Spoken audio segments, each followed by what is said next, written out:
कि आईआरजीसी जो कि पासदाराने इनकलाब है, रिवॉल्यूशनरी गार्ड है ईरान के, उन्होंने कहा है कि वो अब पीछे हटने वाले नहीं है। अब ये आर पार की लड़ाई है और ये जंग जब ही रुकेगी जब एक तरह से ईरान चाहेगा। आप देखिए कि जब जंग रुकने की बात होती है तो पहले ही ईरान ने क्लियर कर दिया है। ईरान ने अपने दरअसल कई नुकाती जो एक पूरा मुजवजा जो एक जो शराइत है इनकी, वो एक तरह से इजराइल और अमेरिका के सामने ईरान ने रख दी है और कहा कि अगर अमेरिका और इजराइल इन शर्तों को मानते हैं, डोनाल्ड ट्रंप अगर ईरान की शर्तों पर राजी होते हैं, तब तो यह जंग रुक सकती है, वरना यह जंग चलती रहेगी। और शराइत भी देखिए क्या है कि अभी तक की इस जंग में जो जंग ईरान के ऊपर थोपी गई है इजराइल और अमेरिका की तरफ से, इस जंग में जो नुकसान ईरान का हुआ है उसका पूरा का पूरा हर्जाना दिया जाए। दोबारा से यह मानकर चला जाए कि इस तरह की जंग ईरान पर नहीं थोपी जाएगी, पूरा इलाका जंग से महफूज रहेगा,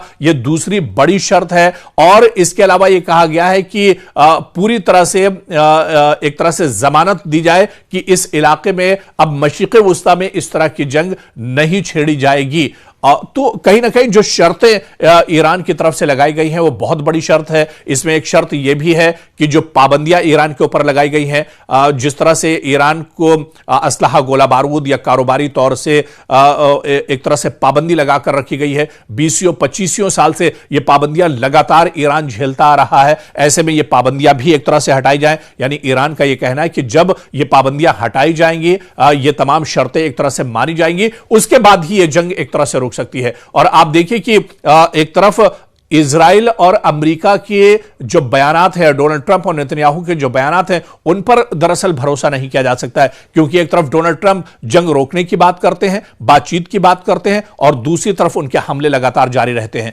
एक तरफ अमेरिका बात करने की बात करता है, लेकिन इजराइल के हमले लगातार तेहरान पर जारी हैं, ईरान के दूसरे शहरों में लगातार हमले जारी हैं। इसलिए अब ईरान समझ चुका है कि बातचीत में कुछ नहीं रखा है। बातचीत दरअसल ये बातचीत का फायदा उठाते हैं, और जिस वक्त फरवरी के आखिर में यह जंग शुरू हुई, उस वक्त भी आप देखिए कि इजराइल, अमेरिका और ईरान के दरमियान बातचीत चल रही थी। कई मुल्क दरअसल चाहते थे कि मशरिक़ वुस्ता में जंग न छिड़े और बातचीत से मसला हल हो जाए, लेकिन एक तरफ बातचीत चल रही थी और दूसरी तरफ अमेरिका और इजराइल ने मुश्तरका तौर पर तेहरान पर हमला कर दिया था। तो ऐसे में अब तेहरान, ईरान ये समझ चुके हैं कि बातचीत दरअसल एक बहाना है और अब बातचीत से इसमें कुछ नहीं होने वाला है। अगर इसी तरह से बातचीत होती रहेगी तो अमेरिका और इजराइल इसी तरह से नापाक हमले ईरान पर करते रहेंगे। इसी वजह से अब आईआरजीसी की बात करें, रिवॉल्यूशनरी गार्ड्स की बात करें,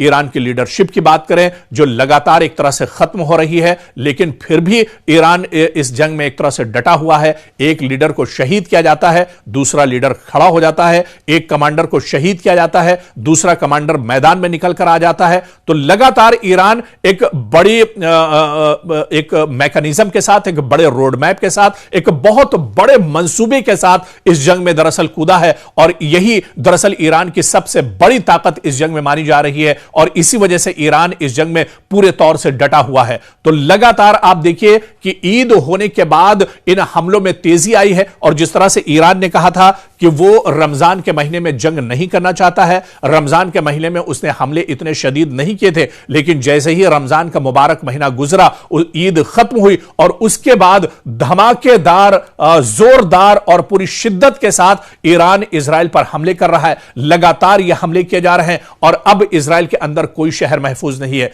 मशरिक़ वुस्ता की हम बात कर रहे थे, मशरिक़ वुस्ता में भी तकरीबन जहां जहां अमेरिका का इंफ्रास्ट्रक्चर है, अमेरिका के तंसीबात हैं, अमेरिका के सिक्योरिटी फोर्सेस के जवान जहां पर मौजूद हैं, जहां पर अमेरिका के एयरबेस है, उन्हें लगातार ईरान निशाना बना रहा है। अभी अभी जो बड़ी खबर सऊदी अरब से आ रही है, सऊदी अरब ने फिर दावा किया है कि ईरान के कई ड्रोन हमलों को इंटरसेप्ट किया गया है और उसे दरअसल बचा लिया गया है, यानी इन ड्रोन को गिरने से या फटने से या धमाका होने से पहले ही एक तरह से तबाह कर दिया है। यानी सऊदी अरब के अंदर रियाद में खासतौर से जहां जहां पर अमेरिका के एयरबेस हैं, अमेरिका के सिक्योरिटी फोर्सेस के जवान हैं, वहां पे निशाना बनाया जा रहा है। इसी तरह से इराक के अंदर बगदाद में जहां पर सबसे बड़ा जो सिफारती अमला है, सबसे बड़ा जो सबसे बड़ी जो मशरिक़ वस्ता में एम्बेसी है वो दरअसल बगदाद में है, जो बताया जाता है कि एक पूरा शहर दरअसल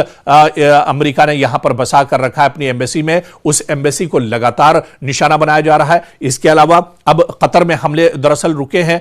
कतर में ईरान हमले नहीं कर रहा है क्योंकि कतर की गवर्नमेंट से कुछ ईरान की शायद डील हुई है, इस वजह से अब यहां पर हमले नहीं हो रहे। लेकिन ईरान ने यह साफ कर दिया है कि मशरिक़ वस्ता में जहां जहां अमेरिका का इंफ्रास्ट्रक्चर है उसे तबाह बर्बाद करने के बाद ही वह हमले एक तरह से रोकेगा। और मशरिक़ वस्ता में अब आप देख लीजिए, मिडिल ईस्ट में जहां जहां अमेरिका के एयरबेस थे वो तकरीबन एयरबेस अब खत्म हो चुके हैं। इसके बाद आप अबना हुर्मुज़ पर आ जाइए। अबना हुर्मुज़ को लेकर डोनाल्ड ट्रंप कह रहे हैं कि अबना हुर्मुज़ को फौरन ईरान को खोलना चाहिए। दूसरी तरफ ईरान का कहना है कि हमने अबना हुर्मुज़ बंद कहां किया है, अबना हुर्मुज़ खुला हुआ है लेकिन सिर्फ हमारे दुश्मनों के लिए बंद है, यानी इजराइल और अमेरिका या इनके जो साथी हैं, इनके जो अलायंस ममालिक हैं, उनके लिए दरअसल अबना हुर्मुज़ बंद है, बल्कि पूरी दुनिया के लिए अबना हुर्मुज़ खुला हुआ है। भारत चाहे तो अपने तेल कंटेनर अबना हुर्मुज़ से ला सकता है, पाकिस्तान ला सकता है, दूसरे और जो ममालिक हैं वो एक तरह से ला सकते हैं,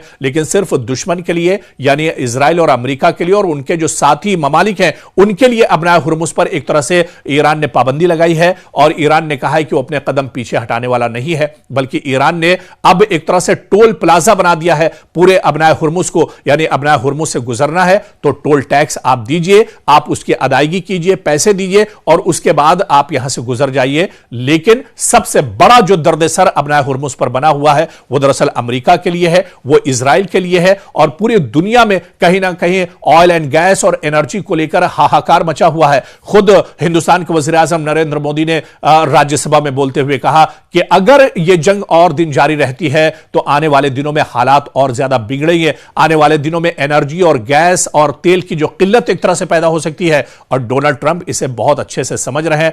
अमेरिका में भी गैस और ऑयल और पेट्रोलियम की कमी हो रही है। एक तरह से इजराइल भी कहीं ना कहीं परेशान है। इजराइल के हैफा में जो रिफाइनरी है उसे एक तरह से ईरान ने नाकारा बना दिया है। तो कुल मिलाकर जो सूरत हाल है वो बहुत भयानक, बहुत खतरनाक सूरत हाल एक तरह से है और ईरान भरपूर तरीके से हमले कर रहा है। दुश्मन ने सोचा नहीं था कि ईरान इतनी मजबूती के साथ हमले करेगा और अब इस जंग में बुरी तरह से इजराइल और अमेरिका फंस चुके हैं और इन्हें निकलने का रास्ता इस जंग से नहीं मिल पा रहा है।